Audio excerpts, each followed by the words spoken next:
परमात्मा ने धर्मदास जी को बताया था, कबीर परमेश्वर जी ने, कि धर्मदास जी कह रहे थे कि हम कोई जीव हिंसा नहीं करते क्योंकि हम मांस नहीं खाते। और कबीर परमेश्वर जी एक मुसलमान की वेशभूषा में, जिंदा महात्मा की वेशभूषा में विराजमान थे। तो धर्मदास जी ने टोंट कसया था कि हम हिंदू हैं, हम मुसलमानों की तरह जीव हिंसा नहीं करते, मांस नहीं खाते, जीवों को मारते नहीं। तो परमेश्वर ने कहा था वो तो अच्छी बात है कि आप जैसे गाय बैल बकरे जो टेंडर नहीं मारते, लेकिन और भी पाप बहुत होते हैं आपसे। पृथ्वी ऊपर पग जो धारे, करोड़ जीव एक दिन में मारे। जो पृथ्वी पर आप कामवश जा रहे हो तो 1 करोड़ जीवों को डेली मार के विश्राम लेते हो, अपने पेट के लिए, रोजगार के लिए इधर उधर जाते हो।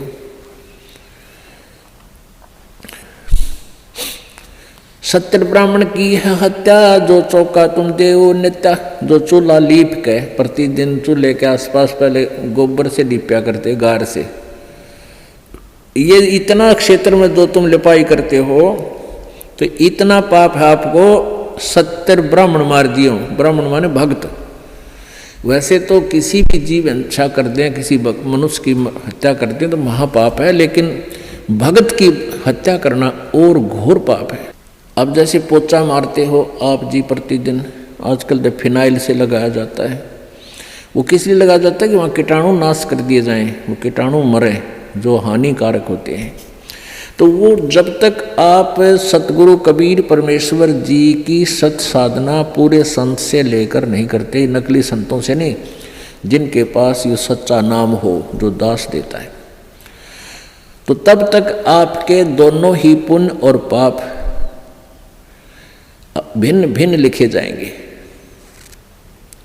और वही आपको भोगने पड़ेंगे। फिर सारे के सारे पुण्य भी मिलेंगे। जैसे हाल ही का उदाहरण दिया कि उसने जो एक अलाई में इतने जीव मार दिए कि 1000 कसाईयों जितना पाप हो गया। फिर उसके द्वारा बीजी गई खेती से कुछ ऐसे दाने नीचे गिरे, ऑटोमेटिकली वो जीवों ने खाए, वो पुण्य हो गया। तो वो पुण्य और वो पाप अलग अलग लिख दिए, पुण्य थोड़े और पाप गणे। तो ऐसे ही आप पोचा लगाते हो या अपने काम वश जाते हो तो सभी आपके पैरों के नीचे प्राणी मरते हैं। और ऐसे जीव हैं जो हमें दिखाई भी नहीं देते, हवा में हैं, वह भी मारे जाते हैं। आप मोटरसाइकिल पर जा रहे हो, आप देखोगे आपका कपड़ा भी मैला हो जाता है और हवा में उड़ रहे अदृश्य जीवों के द्वारा उनकी मृत्यु आपके छाती पर, मुंह पर सब लग लग कर मर रही है। पंखा चलाते हैं, पंखे में भी जीव मर रहे हैं। अग्नि जलाते हैं, अग्नि में भी जीव मरते हैं। आटा गूंथते, आटा उसमें भी, सब्जी बनाते हैं उसमें भी।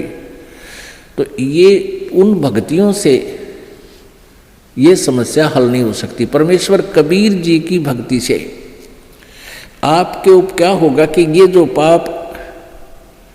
पाप तो हैं, लेकिन उनको करना उद्देश्य नहीं, तो वो पाप आपका नहीं लगेंगे, उनको लगेंगे जो इस दास के द्वारा बताई गई साधना नहीं कर रहे। उनको तो पूरे लगेंगे, उनके बैंक अकाउंट में लिखा ही जाएगा वो। और इससे नहीं लगेंगे। कहते इच्छा कर मारे नहीं, बिन इच्छा मर जा, कह कबीर दास का पाप नहीं लगाओ। इच्छा कर कैसे मारे? जैसे शिकार खेलते हैं या वैसे कोई भेंट देते हैं, कोई की तो बकरे चढ़ावे हैं, कि तो बोक चढ़ावे हैं, कि तो झोटे काट कर डाले जाते हैं मंदिरों में। या ये मुसलमान भाई ईद बकरीद मनाते समय जीव हिंसा करते हैं, ये तो है नोवेंगली जान के करते हैं, ये तो पाप लगेगा। इच्छा कर मारे नहीं, अरबन इच्छा मर जा। अब आप चल रहे हो अपने काम के उद्देश्य के लिए, आपका मारना इच्छा नहीं है, लेकिन वो अपने आप मर रहे हैं तो मरने दे। लेकिन सावधानी अवश्य बरते। जैसे सामने आप जा रहे हो और चींटियों की लाइन है या इन मकोड़ों की, चिट्टों की जो लाइन है और वो बहुत बिखरे हुए हैं, तो उससे बचने की चेष्टा करें। और बचने की चेष्टा नहीं बच पा रहे हैं तो फिर भी थोड़ा बहुत बचाव करके उनके ऊपर से निकल जा। फिर भी कोई मरता है तो आपको दोष नहीं।